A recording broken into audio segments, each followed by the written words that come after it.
Most people don't fail digital marketing interviews because they don't know the answers. That's what almost everyone believes at the beginning. They assume that if they learn SEO, PPC, and content marketing, they will be ready for any interview. But the reality is very different. Imagine this situation.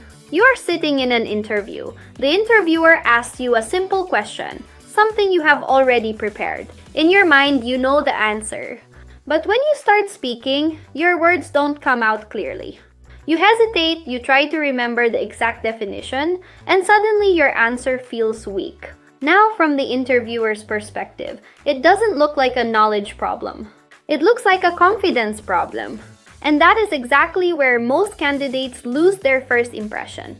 If you find this kind of content useful and think it can help someone else preparing for interviews, feel free to like and share it with your friends or colleagues.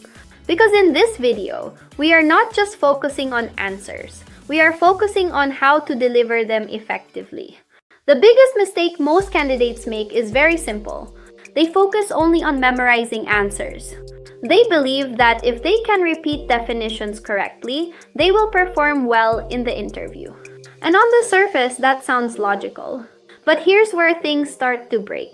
Imagine two candidates sitting in front of the same interviewer. Both of them have prepared the same questions. Both of them know the same concepts. The first candidate starts answering, but keeps repeating textbook definitions. Everything sounds correct, but something feels missing. Then the second candidate answers the same question. But instead of just defining, they explain it in a simple, real-world way. Now something changes. The interviewer leans in, because one answer sounds memorized, and the other sounds understood. And in that moment, the decision starts forming. And this is what most candidates don't realize. The interview is not decided at the end. It starts getting decided from the very first few answers. Now think about yourself. If you were the interviewer, which candidate would you trust more? This is the difference. Interviews don't just test what you know, they test how clearly you can express it. Before we move into the questions, it's important to understand how we are going to approach this. Because if you follow the right structure, answering any question becomes much easier. Let me explain this with a simple situation. Imagine you are asked a question in an interview and you immediately start speaking without any structure. You try to explain everything at once, jumping from one point to another. Even if your answer is correct, it feels scattered. Now pause for a moment. From your side, you might feel like you explained everything. But from the interviewer's side, it feels unclear. And this is where many candidates lose control of their answers. Now compare that with a structured approach. You first explain the idea, then give a simple example, and finally connect it to a real outcome. Suddenly your answer feels complete. And more importantly, it feels easy to understand. That is exactly what we are going to do in this video. For every question, we will look at what most candidates say, why it feels weak, and how to improve it into a strong and confident answer. This way, you don't just learn answers, you learn how to think while answering. When an interviewer asks you, "What is digital marketing?" Most candidates immediately give a definition. They say it is about promoting products online using SEO, social media, and email marketing.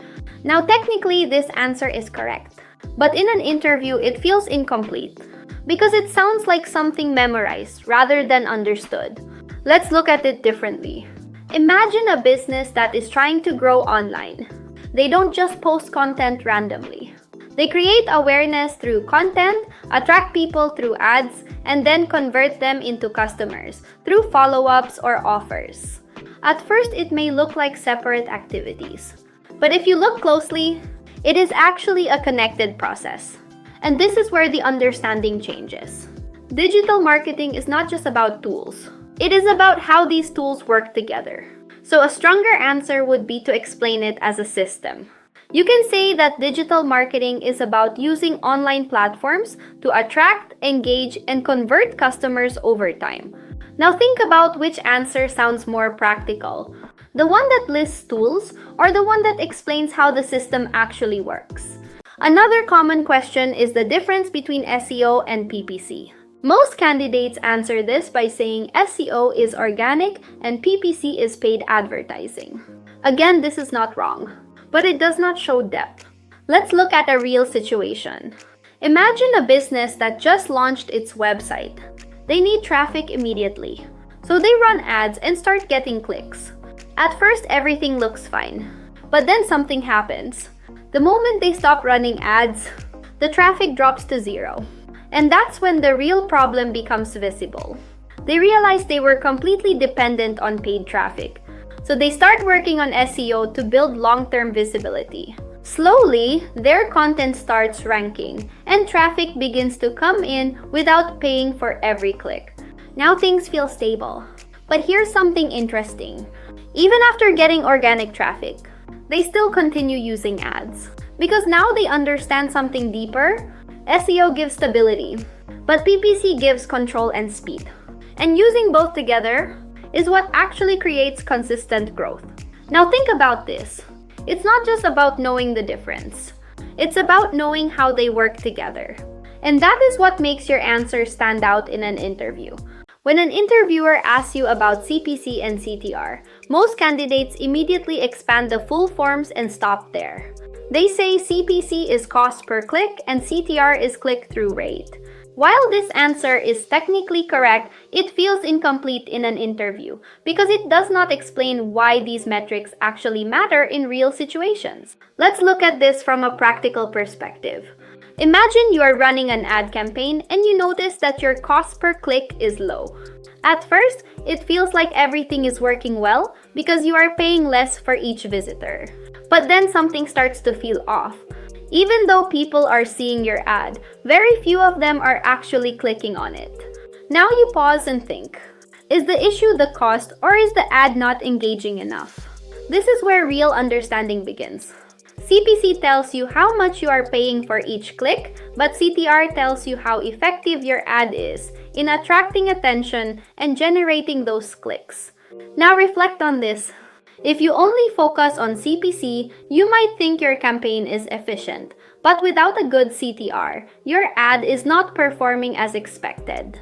So a stronger answer is not just defining the terms, but explaining how they work together to measure performance. When asked about a marketing funnel, many candidates quickly list stages like awareness, consideration, and conversion.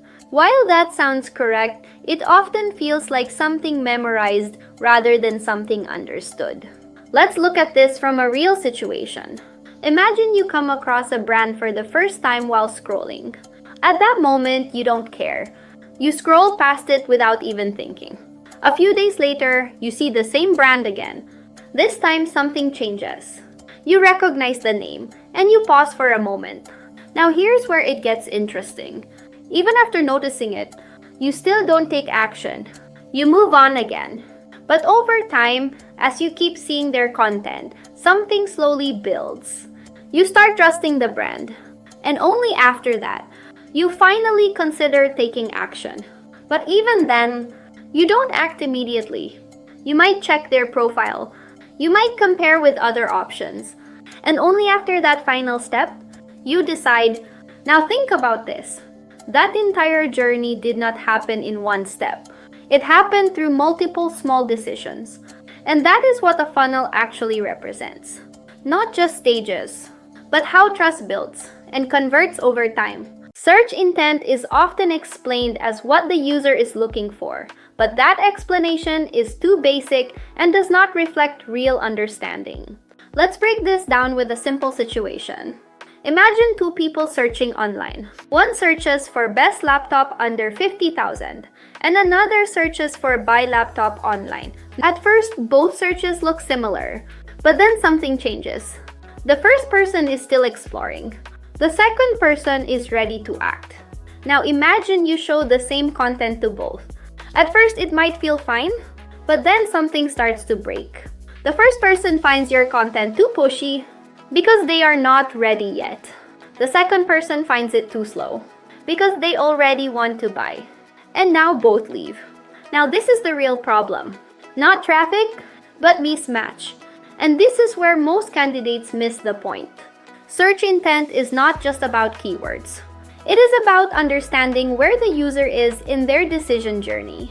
And when your content matches that intent, that's when both engagement and conversion start improving. When explaining SEO, many candidates say it is about ranking higher on search engines. While that is true, it is not complete. Let's look at a real experience. Imagine you search for something and click on a result. The page loads slowly, the content is confusing, and it does not answer your question. What do? You go back. Now something important happens. That action sends a signal. And over time, that page starts losing its position. But here's where it goes deeper. It's not just one user.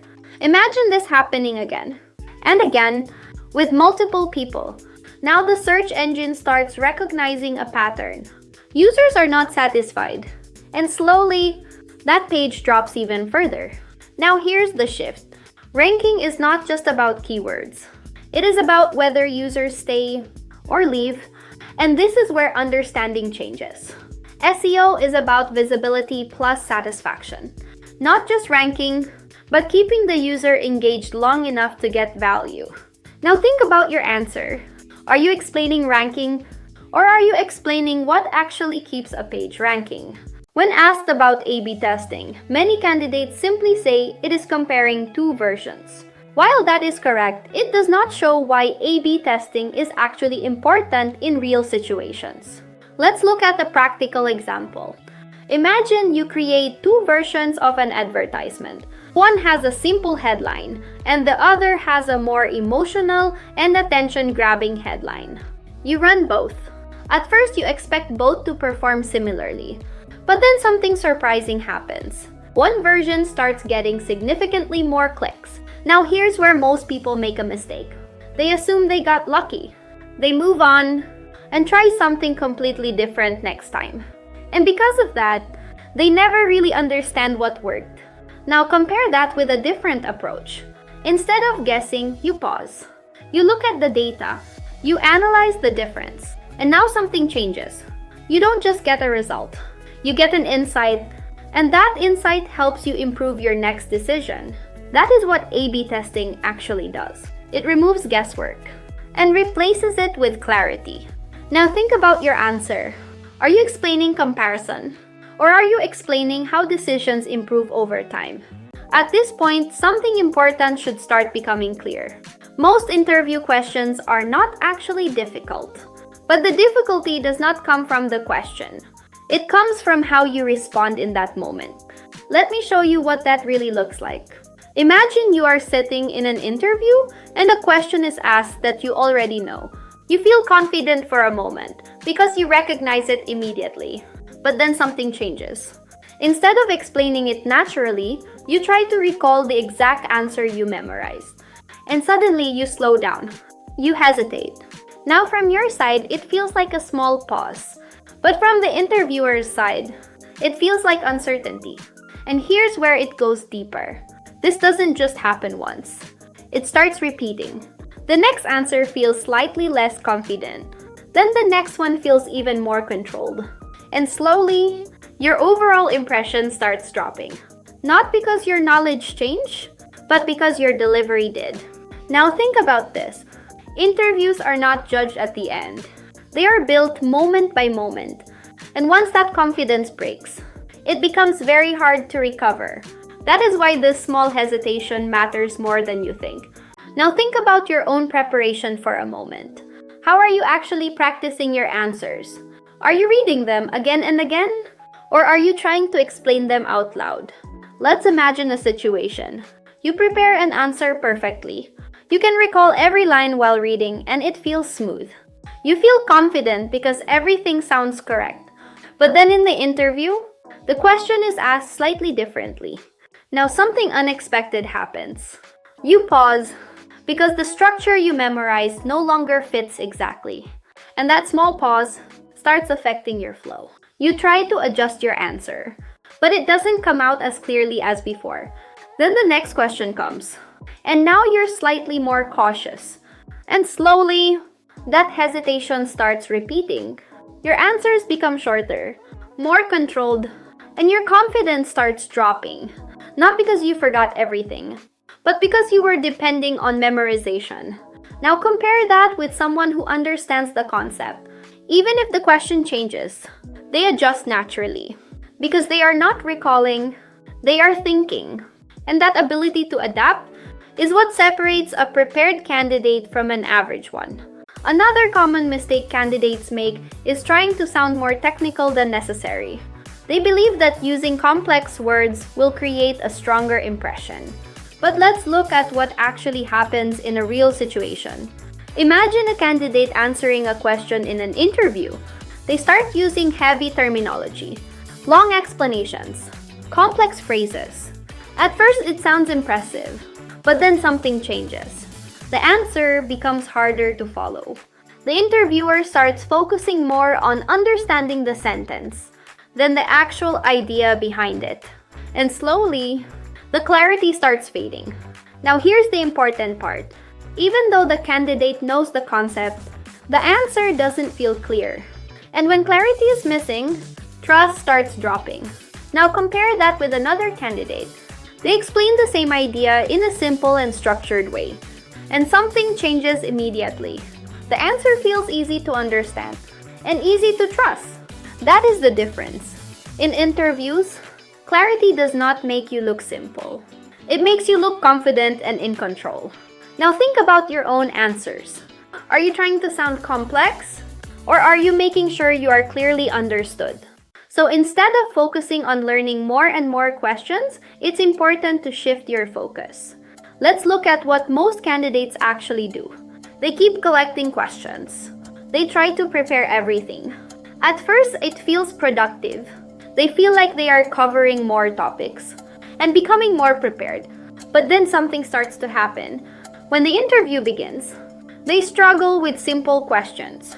And that creates confusion because they prepared so much but still feel stuck. Now here's what most people do next. They try to fix it by preparing even more questions. They go deeper, add more topics, hoping this time it will work. But when the next interview comes, the same problem appears again. They still hesitate. They still overthink. And now something changes. It no longer feels like a preparation issue. It starts feeling like a confidence issue. And that's where things start breaking. Now here's the important part. The problem was never the number of questions. It was the lack of clarity in answering them.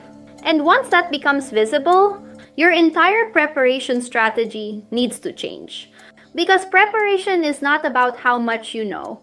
It's about how clearly you can express it under pressure. So if you are preparing for digital marketing interviews, start shifting your focus from memorizing answers to understanding and explaining them clearly. Because once your thinking becomes clear, something important starts changing. Your answers become more natural. You don't have to search for words. You don't feel stuck in the middle of a sentence. And slowly, your confidence starts building. But here's the part most people don't notice immediately. This change doesn't just affect one answer. It starts affecting everything. The way you explain, the way you respond, the way you handle unexpected questions. And over time, something bigger shifts. Interviews stop feeling like pressure. They start feeling like conversations. And that is where real control begins. Because at that point, you are not trying to prove what you know. You are simply explaining what you understand. And that is exactly what interviewers are looking for. And in the next part of this series, we'll go deeper into performance marketing questions like PPC, CPA, and ROAS, where most candidates struggle even more. Watch the previous videos, stay connected, and I'll see you in the next one.